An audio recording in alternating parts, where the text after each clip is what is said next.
to everybody to look to the neighborhood. I just want to jump on real quick because I heard Jerry talking a little foolishness, and I wanted to just try to rebut that foolishness because he's talking from a point of from what it sounds like to me is white superiority, and I'm explaining why. What? Okay.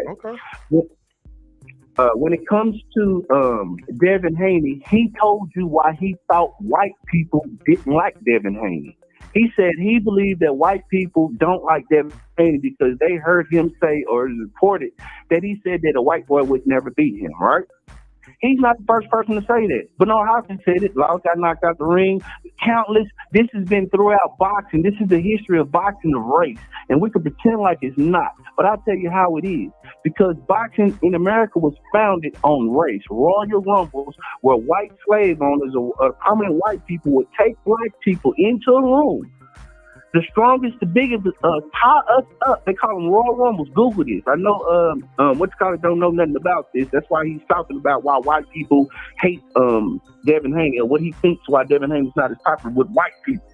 So basically, what white people used to do for their entertainment was tie blindfolds around our eyes, take the biggest, strongest, put 8 or 9 of us in the room, of us beat the hell out of each other blindfolded. Whoever was standing got the prize money. That's the origins of most boxing here in America. Now, hold up. When it comes to Wait a Devin minute, Haney, Brandon, slow down. You said that's the origin of most box. You said that's the origin of what? I just want to make sure I heard you. most boxing here in America, that's a lot of the origins of it. Royal Rumbles. Okay. No where we will fight for the entertainment of the slave master. So okay. So WWE probably should change that title, huh? It stemmed in slavery. I didn't know that. It's yeah, but also now when it comes to Devin Haney, Vince McMahon, I'm coming for you. I'm coming for you, Vince McMahon. Next, go ahead, Devin. Go ahead, Brandon. We let Paulie make a blanket statement and say that he believes that Devin Haney's fans are racist. So what we know is that Devin Haney really don't have white fans because Jerry told us that most of them don't rock with Devin Haney because of what he said. So who was Paulie talking about this racist? He was talking about Devin's fan base. Because we know that his fan base, and Jerry just told us that his fan base is not white. So or black. So is Paulie calling black people racist toward him when he said that? Let's look at what got Paulie didn't talk about what got him fired from Showtime. He was briefly talking about he did talk it briefly in that. I just played it. I missed that. But basically, he was talking about race again. Race being centralized as a part of it. And then when Devin Haney, not only that, let's talk about where Devin Haney said this at. He said this on a small YouTube channel that he always frequented. That they called him. See, a lot of stuff is not for public consumption. A lot of stuff is just stating amongst ourselves because people don't understand it. Do you know that some people will call. You sound muffled and far away. Your voice is changing. Like it's not as clear as it was. Okay. Is that better? Yeah, go ahead. Oh, no. Do you know that some people were calling in some YouTube Lomachenko Jesus, white Jesus? So and other people were calling Devin. See, I know Jerry, you don't know a lot of this. A lot of people then they were calling Devin Black Jesus. So Devin would play up on that when he was on this YouTube channel, and he played up on that context of race, which has always been the foundation of boxing, because that's how they sold the Ali, Curry, all these big, great white hosts. It's always been race has always been the foundation of it. Now all of a sudden, because you want to pick out this little guy that you don't like, who you admit is well spoken, who's nice, who's all it is, and he made a statement in jest when he was amongst a YouTube channel, a small YouTube channel around his people, and he said something. Now you hate him. Okay, cool. So who's the racist? Can I respond to that, Mark? Brandon, when you finish. Okay, go ahead, Jerry. Yeah, I'm done. He can go for it. Well, first off, speak up just a little bit, Jerry. You sound a little low too, or is it me? Is that any better? Let me see if I can turn you up. Go ahead. Okay, is that any better? I just turned you up a little bit. You sound the same, but go ahead. Well, I mean, that was a lot of gibberish talk, but for me, well, let's break it down like this. If race is a part of boxing and it's all well and good, then you shouldn't have any problem with what Paulie Malignaggi is saying. Simple as that. if we're going to make race a standard issue, and if Devin Haney can say what he said, regardless of where he said it, because being a closet racist is no better than being just out in the open. That is probably worse. So It doesn't matter where he said it. He said it. He didn't need to say it. Floyd Mayweather used to get asked all the time, what about this fighter says he's going to whip you? He would say, I don't believe I'm losing to any fighter. You see, that's why Floyd got the big bag, because Floyd was smarter than most of these guys in many, many ways. He knew better than to say that. Now, he could have said it. He wasn't even a fighter that had endorsements, because Paulie said he did say it. Pardon? Paulie just said in this interview we played, he did say that. He said other fighters said it too. Floyd Mayweather said it when he was a young fighter too. He did. I never heard it from Floyd. I did hear it from Bernard Hopkins.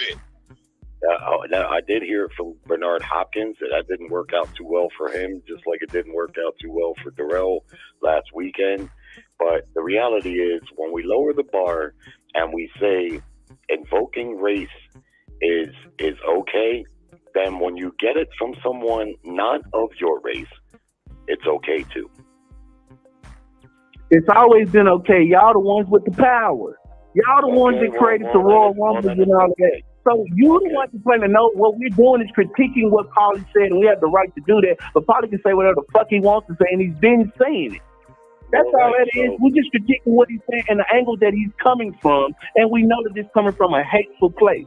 When Devin said what he said, if you listen to the country, wait a minute, you spoke, let me talk. You spoke. I didn't interrupt you one time. When Devin, I'm telling you the context when Devin said what he said.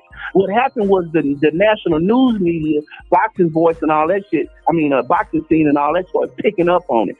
But it was on a small fucking YouTube channel, and he was joking and laughing, having a good time. Now, if you want to take offense to a young kid, if you feel like he said something offensive, and I think he apologized for it. So if this apology ain't good enough, oh well.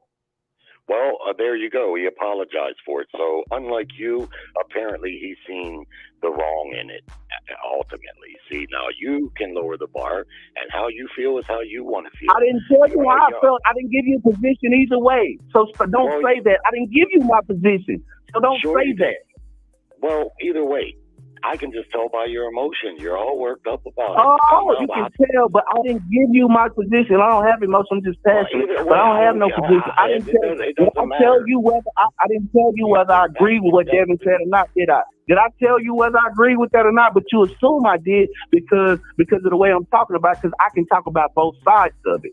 I talked about what Paulie said, and I talked about what Devin said. But I didn't give you my position. You just assume I would have a position. Regardless, you're obviously defending what he said, and you're saying that it's no big deal, essentially. So if it's no big deal for him to invoke race, no big deal for anybody else to do it. If you want to criticize... No, I'm saying he's not the only person. He's not... Paulie talked about race. Ali talked about race. Muhammad Ali said he didn't want his daughter to procreate with a white man and have white grandchildren. That's what he said. Muhammad Ali said he wouldn't even sleep with a white woman. That's what he said. So do you hate Muhammad Ali? Y'all did then. Do you hate Muhammad Ali for saying that? He invoked race. Do you hate him? Or is that just a position that that's the way he feels? And in America, even though I don't like it, I can respect it. I don't like what Paulie said. I respect what Paulie said. If he feels that way about European fighters and European skin, more power to him. I disagree, and I can argue why he's wrong. I don't have to be upset or mad. I can just talk about my position. We don't have to. And not only that, I know most white people say that when they hear me talk. Yeah, because they don't understand our culture and the passion that we speak with. They don't understand the passion that we speak with. But I'm not upset. I'm just passionate about it, and I speak real fast. But upset, you don't know me, and most white people would say that. When talking to a black man with passion, oh, you upset. You're mad. Those are y'all taglines. And you going right to them, keep going.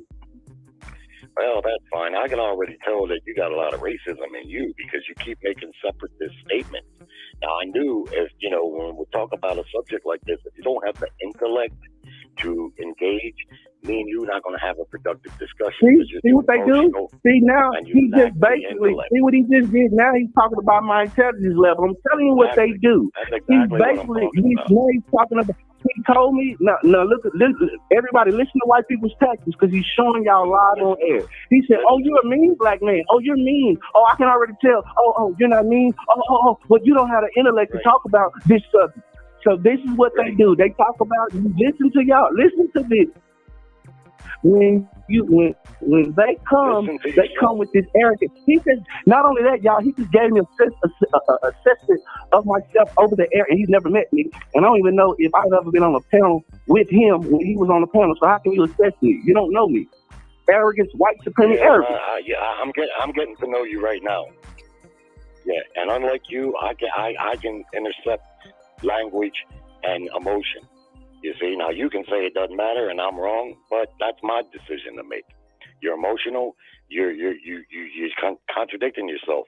You're saying race is a part of boxing, and it always has been. And then you want to get all upset because Paulie Malignaggi is making comments against a race that happens to be yours. But it don't work like that. If race is a part of it, I didn't say that. That's what you said. I didn't say that. It's not what I said. That's not what I said. That's exactly what you said. See, now the white man is going to tell me what I said. See? Come on, white man. Keep going. Yeah, white man, you keep making a distinction on you race. Said you were white. You describe yourself as white and Irish. What I need to know about you describe yourself as this, Jerry. You said I'm a white man and I'm Irish. You just said that 5 minutes ago in the conversation. You put yourself as a classification. I didn't. You said that about yourself. Did I say something wrong? Feel any way you want to feel. I'm asking, did I say something wrong? You said that about yourself. Now you upset because I described you as you described yourself, and you get mad. No, I'm white. Got no problem saying it. Said it. Okay, well, what did I say wrong? What did I say wrong? I just described you as white. Racial distinction. You see, you keep doing it. You did that. I didn't. You told everybody you were Irish and that you were white. I didn't do that. People think. Listen to what this white man's saying. White. Am I saying something wrong? That's how you describe. You said, well, I'm white and I'm Irish. That's what you said. Yeah, I said it one time. You continue to keep saying Why did you have to make that distinction? Okay, so you make that distinction, but I can't make that distinction when I'm talking about you, but you made it when you were talking about yourself. Nobody even asked you what you were. That's all you're doing. That's all you're doing. Nobody even asked you what made you bring up whether you were white. This is what you did. Okay, call it what you want to.